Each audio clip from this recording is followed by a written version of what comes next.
I am thrilled to share today's verse of the day. It comes from 1 Samuel chapter 2, verse 2, where the text tells us, "There is no one holy like Yahweh, for there is no one beside you, and there is no rock like our God." I believe this passage of scripture is just a reminder. It is a reminder of the might of our God and the power of our God and the splendor of our God. And he has no competition. He has no equal. He has no rivals. He is in a league of his own. His train fills the temple. Do you know what that means? In ancient times, kings would wear a robe and it would be so long that it would have a train. And whenever that king would conquer another kingdom, he would take that king's robe and sew it on his train. And then he would go and conquer another kingdom.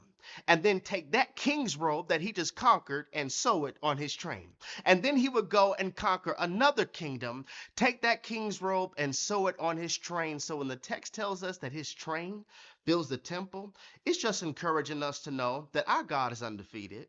Our God takes no losses. Our God is eternally victorious. There is no rock like our God. This is why I believe when Moses and God were having that conversation, and Moses said, "Whom shall I say sent me?" He said, "You tell them I am that I am." Tell them I am that I am, because you can't compartmentalize me to just one am, because you don't know what am you're going to need for me to be. On Monday, I may be I am your protector. On Tuesday, I may be I am your provider. On Wednesday, I may be I am your waymaker. You don't know what am you're going to need for me to be, so just call me I am. There is no one holy like Yahweh. So be encouraged on today that you, sir, are a son of the king, and you, ma'am, are a daughter of the king. You are royalty, and you are God's trailblazer. So don't allow those who only follow trails to affect your blaze, because there is no rock like our God. Have a wonderful day.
You've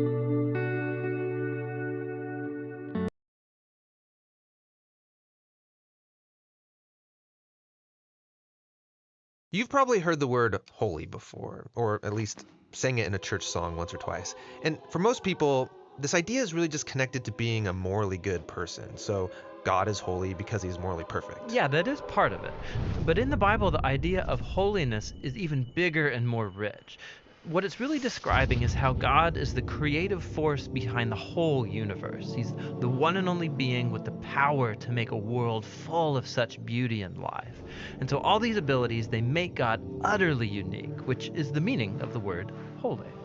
So, a helpful way to think about God's holiness is by using the sun as a metaphor.